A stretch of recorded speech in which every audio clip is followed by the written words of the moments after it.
Yes, guys, we're back with another video, and this video is gonna be a shutdown, and it is very, very special. Joivan Wade, how's it going? Yes, Yes. How are you? Man? Good, brother. How you doing? Yeah, good, thanks. So this all is good. crazy for us because we've been friends for 10 years or more. It's been a long time. We've gone from literally on the wall in Southeast London to here, the first Purge. First Purge, brother. What can people expect from this film, man? What can people expect? This film is, it's the full film of the franchise, but it's the first story. What you can expect is to be able to immerse yourself in a film in which feels different to the rest of the Purge films. This film is, it's diverse. It's essentially the first story, so we get to find out why all of the other three films took place, and what actually is happening. And this is a real opportunity to look at what's happening in society and the social commentary, which is very in your face. It's not really hidden. It's also for me an opportunity where you get to feel like, okay, this is what it would be if we was to purge, we've seen the other Purge films in which is, like the first one, and this suburban white family in this massive house, and you're always looking at it thinking, okay, well, what about if he was in the hood? Or what about if it was, underprivileged audience and diverse community? And this film, man, is action packed. It's just lit, amazing soundtrack. The whole film is dope, bro. Yeah, there was some jumping moments. I'm not gonna lie, I was a bit, and I don't really get scared. There's a few like the loud bangs, and you're like, oh, I'm alright. Yeah. I'm good, And the first thing that come into my head as well, like when those moments happen in the film, the first thing I thought was, did you get scared doing that? But you obviously didn't, did you? Because there wasn't no there wasn't no noise. Acting, but at the same time. And obviously even sometimes you've got, like, it's not even someone coming out. It's just you have to do your 3, bit. 2, 1. You know what I mean? You just reacting. I feel like it could possibly be better if they done, like, even if it was anything like just like a random sound, like to make you like. Well, sometimes maybe they'll clap or give you something, but also that's why I love, like, this film gave me the opportunity to really immerse myself as an actor. Do you know what I mean? Because you're like, there's one thing where you're responding to a person, but then when you have to create this whole world around you and imagine what's happening, and you really get to, look inside yourself and find these beats. It's a phenomenal project to be on, man. So talking like as an actor, this is your first Hollywood movie.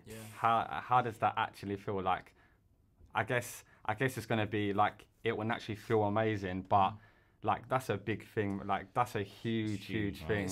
It's a huge thing, man. First of all, I'm just grateful to God for getting the opportunity and the stage. You know what I mean? The stage to present, and still now it's still not sunk in. It doesn't sink in, and even down to this being such a huge project for me.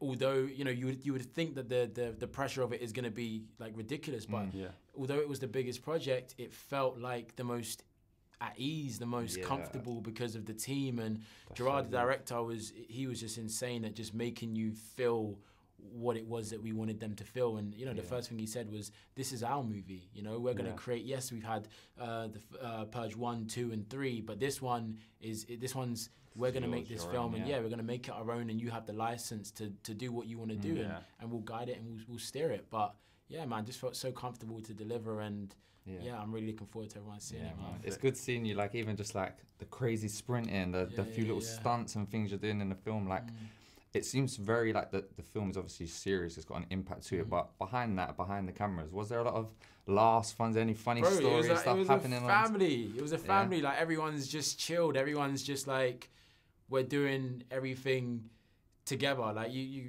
bear in mind, you get picked up in the morning to head to set, and in that morning you're just vibes in, and you get to set, and then you get into work. But everyone's a family. On the weekends we're going out, we're chilling, we're doing whatever. So, but when it's time to work, it's time to work. You know.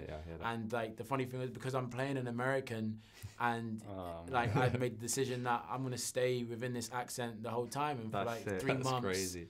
I feel like stuff like that helps, because like, even when we joke around, like the other day I was doing like an accent, like a Newcastle accent or something like that, and like, I stayed in it for like an hour, and then Glen started joining me. And 3 hours later, we're still talking like it. But by the 3rd hour, we smashed the accent. And then it's the subconscious. You're not thinking about it, and it helps that you stay in it. But at the end of the shoot, when we wrapped, like so many people felt betrayed. Like, you know, because like, once we finished, like we're finished now, okay, put it all behind us, and you know, like that was an amazing opportunity. Thanks so much for, you know, giving me. And they're like, huh? What? He's like, nice British accent. You got that on Smash, and I'm like, jokes.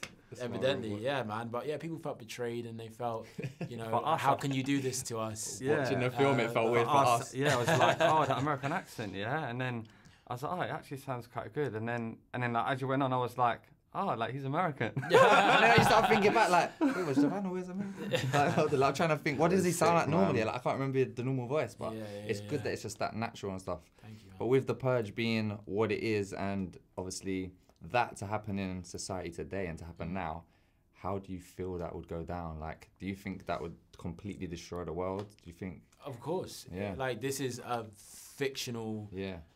Like, this is not real, you know what I mean? And nor can we ever get to a place in our minds where we can see it as being real outside of living in that, you know, that cinema screen for those 100 minutes, you know, because it's something in which it can't happen. It's not. Yeah. Like, the world would fall to pieces. Yeah. And when you actually think about, okay, well, I kind of related it back to, imagine if there was a purge in Britain, and what would the cultural differences be? How would we respond to it? Would people leave their houses? Would they not leave their houses? Yeah. And actually thinking about the fact that you could die the moment that you can even be in your house and you're still not safe. The one place that you call haven, you know, and you feel safe, you're no longer safe. And you're in this position where you're just thinking to yourself, what is this? Yeah. And you get to go on that ride, and Isaiah, the character I play, is a young man who's, you know, he's going through his adolescence and trying to become, or what he thinks is becoming a man. Yeah. And he gets the wrong idea of it and ends up in a bit of a sticky situation. So mad. Yeah. We've got a couple of either ors for you, Purge style. Bit of a would you rathers. Cool, go for it. So, would you rather be able to exercise for the 12 hours and never be tired, or eat as much as you can and never put on weight? Ooh, exercise and never be tired, because if I want to do a role in which I have to put on weight for, I would never be able to play that role. So, but it's only just in the 12 hours. So you can that's just squat crazy and it doesn't matter.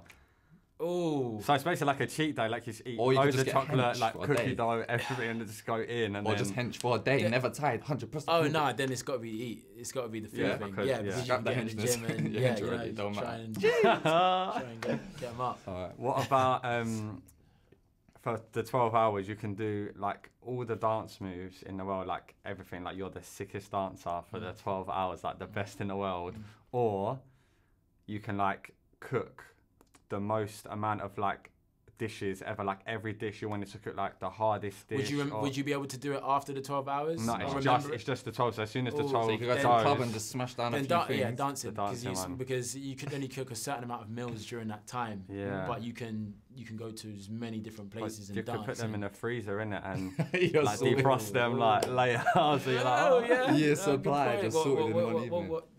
Well, you dance. No, but I feel like all the moves, you'll just be spinning on your eyebrow. I feel like I would still say the dance one, because like I would go to clubs, I would create viral videos, I would go nuts like on the dancing. Yeah. No, that makes perfect sense. Like, the dancing thing is, even down to your I don't know, you're the greatest dancer or you're the greatest chef for 12 hours. Yeah. Like, you can never dance again, but you're going to be confronted with people an opportunity. People are going to start booking you for gigs and you can't do it. You can't do it, and it's all mad. So. All right, what about hear people's thoughts? Or you can telepathically speak into their head and say things in their brain. Telepathically speak into their heads. I don't want to hear people's thoughts. And that's scary. I don't want to hear it. It's too much. You won't be able to live. It's too much. Way too much. Yeah, I'd be a bit scared as well to think what people actually think of you. Yeah, it's a bit worrying, it's dangerous. That's Whereas dangerous. you could just be saying things and people pretend they wouldn't even know it was you. Yeah. And it's like getting a bit... It's long. You think, like, what's your mum thinking, and she loves your brother more than... No, I always think that. I don't want to know what anyone thinks. I'll let you have the freedom of speech. As much as they say, I love you all, like, equally, I love you all the same. There's that one brother that's like, I'm the favourite. Exactly. Now, how about we got a 10-second... ultimate, people at home, why should they watch this movie into their hands? Oh, why should we watch this movie? This movie is the full film of the franchise, but it is the first story. It is a film in which you don't even need to know what happens continuously to watch this film, so you can watch it as a standalone. It's the first Purge film in which feels like its own film. It's a diverse cast. It's an action-packed film. It's an opportunity where we actually get to follow these characters and this story in which we haven't been able to do in previous other films. And this is the first Purge. So how can you watch the other three without watching number one? Yes. Ooh. Go watch it, guys. Go watch it, guys. Thank you so much, man. No, brother. Thank you, bro. I'm gonna watch it again and again. We've seen it already, but we're gonna watch it again. Again and again. Tonight allows people a release for all the hatred and violence that they keep up inside them. Join the first Purge.